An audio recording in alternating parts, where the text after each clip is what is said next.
The Coastguard is hiding something you need to know. By user/happycatsforasadgirl. The older officer looked kind, almost fatherly. He set the coffee cup down in front of me and sat down with a good-hearted smile. I pulled the survival blanket closer around me and did my best to smile back. "That should see you right. You must be chilled to the bone," Martin said. "Truth is, you're lucky to be alive." "I know," I said, my voice quiet, before adding, "Thank you." "You don't need to thank us. It's what we signed up for. But I would like to ask you what happened out there, if that's okay." Seeing the look on my face, he leaned back a little, giving me some space. "I understand that this is hard, but we need to make sure none of this ever happens again to our trainees." I glanced around before I answered, taking in the small, windowless room they'd brought me to. On the boat back, they'd asked me some questions as they treated me, but once I was back on land, there'd been hushed conversations and calls being made. Mentions that I was new to the team, still in training. The officer in front of me, Martin, had led me here once I was able to walk, and this is where I'd been since. "There are dangers out at sea, Oliver. You know this. We just want to make sure that you're okay, body, mind, and soul." The kindly smile he offered was at odds with the closed door, but I hesitantly began to speak. "I was being stupid, really stupid. We were running some speedboat drills, slamming it through the big waves at speed, taking advantage of the storm to practice bad weather work. The rain and the spray were intense. Steph had instructed me to be spotter, so I was standing and looking for the target. I stopped again, not wanting to admit what I'd done. Martin looked at me, the wrinkles around his eyes asking me to trust him. I gathered myself and carried on. My life jacket. The strap was twisted and cutting into my ribs. I thought it would be okay, just for a moment, to unclip, if I was still holding the rail with my other hand. I looked up, desperate not to be judged.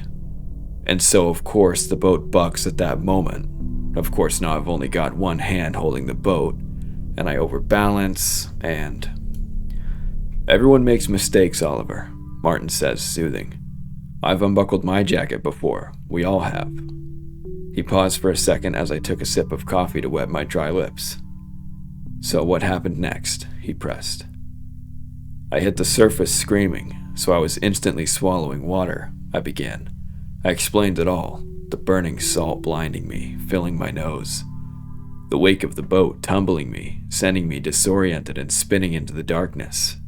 The feeling of the life jacket being torn away, my clothes and shoes becoming as heavy as iron as I desperately kicked for what I hoped was the surface. I described breaking into air for just long enough to suck in the wave that forced me back under. My training telling me that I had to get my shoes and jacket off so I could swim. The sleeve getting caught, tangling me, binding my arms. Lungs burning as I watched the surface recede as I sank through the yielding water beneath me, fighting my own convulsing throat that wanted to breathe air that didn't exist. I didn't even realize I was crying until I felt Martin's hand on my shoulder. "That's awful," he said. It was a kindly gesture, but Martin was stiff. There was an intensity in his eyes that he was attempting to mask with his fatherly demeanor. "You sound like you were in a lot of trouble. How did you get back to the surface?" My mind flashed back, forcing me to relive the experience. The ocean had become dark so quickly, the dim light of the gray sky snuffed out by the heavy water that parted effortlessly beneath me. I'd wrenched against the fabric of my shirt, kicked uselessly with my booted feet, bitten my tongue and tasted blood mixed with salt. Also futile. I'd gone to scream, one final defiance against the inevitability of death, when the world shifted around me. Something moved, something big, a presence so colossal that it had seemed like the darkness itself had taken form. I was sinking, a struggling, dying speck that fell unnoticed into the void. And then all at once the void turned, and it was like the ocean itself beheld me. Martin's eyes were piercing, as if he could read my thoughts through my silent memories. I wanted to tell him everything, but something inside me recoiled. My dry throat tightened in the stuffy air as I shifted against the chair. I had my flotation device, the emergency one. I managed to get my arms to it and pull. It kept me alive until the boat found me. I tried. The lie hung in the room for a second, feeling almost like a physical presence. Martin paused, before smiling and sitting back down in his seat. Inscrutable, he grabbed a box of tissues and held them out to me. "They didn't find a flotation device on you," he said as I dabbed at my face. "Oh," I muttered. "I think I dropped it just before they got to me." "They're bright. Deliberately hard to miss." Martin fixed me with a stare, and suddenly the air in the room felt very heavy. I swallowed into a neck like sandpaper. "Very hard to miss. Light on them and everything.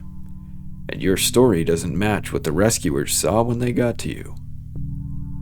I don't really remember," I tried. My tongue felt rough against the roof of my mouth. My coffee cup was empty, but Martin's friendly demeanor had vanished, and I didn't dare ask for more. "They say they saw you kick slowly to the surface, coming from real deep down. That you stopped before you broke water, hovered beneath the surface for a moment or two. See, to me, that doesn't sound like someone who's drowning. That sounds like someone who's not in any trouble at all, down there at least." The silence following his words was broken only by the hum of the air conditioner. I pulled in a difficult breath, feeling my lungs working hard in the stale room. I opened my mouth to speak, but Martin cut me off. "Seafarers tend to be a superstitious lot, Oliver. There are stories that go back beyond memories of strange things in the ocean. Monsters, creatures, krakens, and sirens. You know all this." He moved forward in his chair so close that our knees touched. I instinctively pulled back slightly and wrapped the blanket tighter around myself. I've seen and heard strange things out there myself. Things I can't explain and wouldn't like to dare try. I'm only going to ask you this once, Oliver. What happened down there? Down there. The presence beneath me had shifted again, immense. There was the smallest movement from it, barely a twitch, and the rush of water it created was like the spinning of worlds. The entire abyss beneath me rolled to fix me with its gaze, an unfathomable presence that pulled me down like a mote being devoured. I looked back, not knowing if this was real or something that had come from my dying brain. As my thoughts faded, I sent out one desperate and final plea for my life, and as I did, I felt something squirm into my mind. A wet, ancient presence that writhed its way between my neurons and bound my soul in a freezing dark cocoon. And then my body had rebelled. The pain was too much, the acid in my blood driving my mouth to open against my will. The tearing, burning agony of salt water rushing into my lungs. And then, I breathed it out. The pain had disappeared, the panic had faded. I'd hung there in the darkness, still, silent.